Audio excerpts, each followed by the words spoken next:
All right, hello parents. This is Michael with Nexusome Sleep Wellness Centers, and today we are going to be talking about ADD, ADHD, and I have with me Dr. Mark Musso from Dallas, Texas, from Musso Family Dentistry. Dr. Musso, hey, thanks for joining me, my friend. I'm glad to be here. Thank you for having me. Hey, so today we're talking about ADD and ADHD, also to go along with, like anxiety, depression, that type of thing, right? And I wanted to just kind of speak with now remind me, you're a dentist, right? This is what I love. Why are you talking to a dentist about anxiety and ADD? So yeah, this is fun. This is one of my passions. So why am I talking with you about ADD and ADHD? So what we know now, we weren't taught in school. We didn't understand the connection, and what it was sitting literally under our nose is how these children are having problems, and we now know that there's a root cause. Instead of just doing, medicine or whatever we need to do, we have connected dots on this situation, figuring out that when I look at a mouth, I can tell if there's a disorder, and when I look at the disorder, it usually comes down to a breathing problem. And then if you don't have a good night's sleep with good oxygen, you're going to show up with signs similar to this. And so we can talk about kids who may or may not have some symptoms like that. Got it. So do you think a lot of people make that connection, with ADD, ADHD to a possible breathing problem? So you know what they did? They did some research, and they did a experiment where they put 50 kids who were sleep deprived in the same room with 50 kids who were diagnosed ADD, ADHD, mixed them up and asked the doctors to find out who had the ADD. They couldn't tell because these kids have all the same symptoms. They wake up irritated, unrested, unfocused, can't really get their mind working. And sometimes there's ADD, but sometimes it's literally sleep deprivation, and we need to know the difference, and we need to check into this more. I like it. So really it's about raising the awareness. We need to be able to help people to connect these dots so they can see that, if your child has ADD, ADHD, there might be a connection to an airway problem or a breathing problem. So what I want to do is I want to kind of jump into some of these visible symptoms, right? This is what people are actually seeing. This is what they're experiencing. And clearly I see ADD and ADHD right up there. Yeah, so these are symptoms that we see from what's going on, and we sometimes think we don't connect the dots with being why it's happening. Like, no child should snore or grind their teeth, period. That should never happen. And they sometimes will be told that it's normal and they'll grow out of it. Or bedwetting, it's normal to grow out of it. Or, these night terrors, they'll grow out of it. Well, I'm going to tell you that we've confused normal with common. We're told, oh, it's normal, right? It's not, it's common. And the reason it's common is because it's a root cause that we're going to talk about, but it's so overwhelming that it's become common and not normal. And we've confused that. And normal basically meaning that, that's what our genetic potential was supposed to do. And so there's a normal, but then there's, hey, you know what? Everybody has it. So it's just common. Yeah. And I actually said it a little bit backwards, but that's exactly right. So, and we need to understand and dig a little deeper. And as parents, we just kind of get told something and we're okay. Well, some of the parents and grandparents know and innately know that there's something wrong, and we keep digging for an answer. Yeah. Because there is an answer, and it's not medication all the time. It's not all these other things. There is something that we know now, and as a dentist, I can look in the mouth and tell you if there's a general situation going on, and we can talk about it and see if that's something that's going to help your child. I love it. So we've talked a little bit about the symptoms. Why don't we start talking about the underlying cause now? What possibly is going on? So again, on this tree, you'll see all these symptoms, and a lot of times they're related to an airway that's compromised. And it could be compromised in different places, right here in the front of the nose, in the sinuses, behind where the adenoids are, or where the tonsils are, or where the tongue lays back. And so when that airway is constricted, then you're not going to get enough oxygen, and then your brain's not going to get the oxygen it needs at night. So the whole thing of waiting, they'll grow out of it. Well, this child is suffering, and it may not look like they're suffering. It may be just a little bit of constriction of air, but that's enough to throw the body into a sympathetic mode where it's not going to get good rest, and they're going to wake up and have other problems like on this tree. So there's a lot of things that we know now of why there's a compromised airway. Got it. And so you're kind of alluding to a root cause, right? So this is the Yeah. underlying cause. Now let's get into the root cause. What is the root of these problems? So So go ahead. So when I, excuse me, when I look in the mouth and I see that there's crowded teeth, I know that those teeth didn't have the room in the bone to be where they should be. So I know the bone hasn't grown to where it needs to be. It's not a genetic thing a lot of times. People say, oh, well, my mom had a small mouth or whatever. We know that's what we were taught.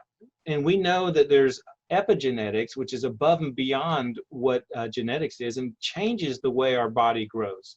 So if you're sucking your thumb or doing other habits or mouth breathing, it will change the growth and development. And so if you got this crowded teeth and you have no, and the upper jaw didn't grow out like it should, you're gonna upper jaw's down and these lower teeth are crowded, you're not gonna have room for your tongue, and your tongue's gonna actually sit back towards the back of the throat. And I see airways all the time that are size of 3-4 millimeters, and that's not enough space to get airway, to get oxygen. So how did we get to that position? I mean, why are we so underdeveloped? It's great. So this is part of what we've had to put together in the last 10, 15 years, is now we know so much of why this is happening. And it starts literally all the way back to when you start nursing. And if you don't get the proper suction and tongue function at that age, it's difficult. We can fix it, but it's difficult to go forward if your tongue doesn't swallow properly. So let me give you a quick kind of understanding. This is the roof of your mouth. Your tongue should be sitting at rest. All of us, adults and kids, should be sitting at rest in the roof of your mouth, not just the front of the tongue, but the whole tongue. Okay, when it does that, it widens the upper jaw. When you widen the upper jaw, the lower jaw has room to come out and grow, and then the airway opens. So what you're saying is why is everything so crowded? Well, epigenetics. There's if we eat soft foods when we're 2, 3, 4 years old and we don't get this growth and development, you're not going to have room for the teeth. Then you're going to have a small airway. Then it's going to show up in bedwetting or night terrors or ADD or restless sleep sometimes. So this is now something that we've put together in our minds and we understand. And so this is kudos to you. This is about awareness, so you can teach people in California. I can only teach people that come into my office. I want people everywhere to know what this is all about so that we can help some children grow properly. Dr. Musso, you're going to be helping people all over the world. I tell you that right now. Amen. But I want to make sure that I understand you correctly. So we have a possible root cause of how we got here. Things like not breastfeeding enough, eating soft foods, not, as kids, not eating the harder foods that will help us develop our muscles to develop out our bone to where it's supposed to be. Am I right in saying that? Right. There's more to it, but that's the bottom line. So if you can't breathe through your nose, you have to breathe through your mouth. And if your roof of your mouth's here and your tongue has to lay low, your growth and development is going to be altered. And so we got to talk about some of those things. If you have a tongue function that's not working properly because it's tongue-tied or lazy tongue or just not working properly, then you'll have some problems. So when I catch that early, and we get like a myofunctional therapist involved, we also get an ENT involved, an allergist. This isn't just me, a dentist. But I can be the quarterback. I can be the coach or whatever we need to do to help get to the right place. Because if you have a cat in your house or whatever, and you're allergic to cats, you won't be able to breathe. Your nose will get swollen and problems like that a lot of times we see, and then you become a mouth breather. And when you breathe through your mouth, your oxygen doesn't get into your system the same way it does as nasal breathing.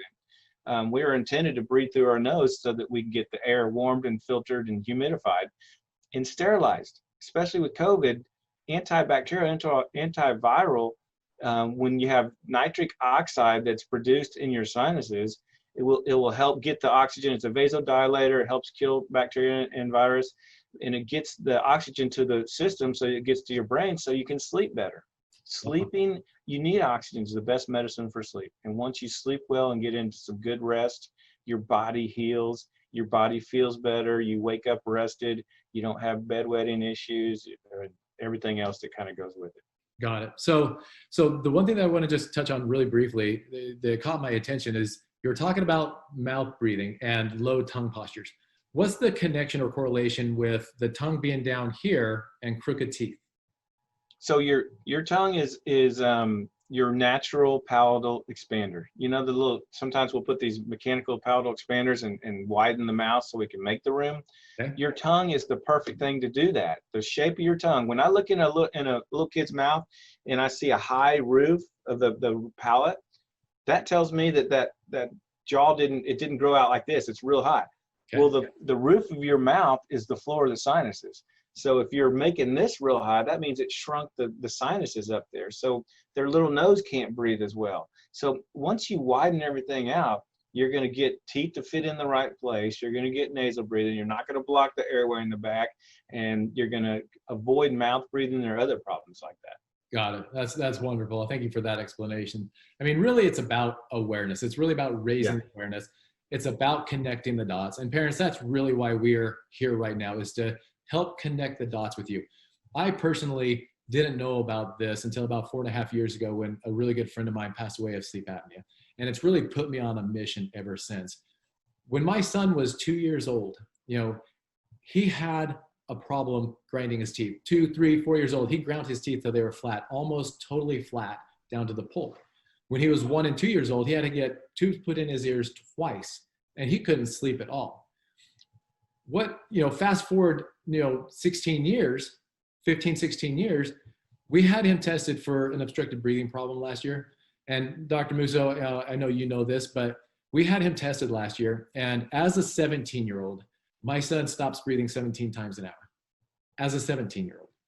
And had we known, right, had we known that we could have had something to help him get better back when he was 2, 3 years old, we absolutely would have done it. But what's happened between now and then, it didn't go away. He didn't grow out of it like his pediatrician said, like his pediatric dentist said. What has happened is he's gotten worse. And so really our mission is to raise awareness, to get people to understand, connect the dots with what your kids might be going through to a possible problem with their airway. So Dr. Musso, any last words for us? Yeah, actually, so you just reminded me. So by the age of 4 to 6 years old, this part of your jaw, of your head, your skull, grows at 70, it's already 75% grown. So if you don't catch this early on, and we work with 2, 3, 4, 5-year-olds, because we can see this problem coming right away. And if we get it back to their genetic potential, then we just put them on autopilot and they grow like they should. Oh, I love it. Because these little people are going to grow up and be big people with airway problems. So if you have a constricted airway as a child and it's not growing to its potential, when you get older like me and you put on weight or you get muscles relaxed and sleep apnea, I have patients come in at 40, 50, 60 years old and they just go, you know what? My body's had it. I can't keep doing this, because as a child, we're resilient and we can get up and get going. But your body, it takes over, and it takes a real toll on your body, and not getting enough sleep night after night for a lifetime can cause so many comorbidities. So thank you for making this aware and putting it out there. This is a ripple effect. I love to see more people understand and know more about this. Thank you again. So parents, this is a small taste of what you get when you join our parent education meeting. So click the link below, sign up for our parent education meeting, really come and learn how you can help your children with some of these comorbidities that they might be suffering from. Dr. Musso, thank you again. You have a great evening. Thanks, Michael. All right, take care. Bye.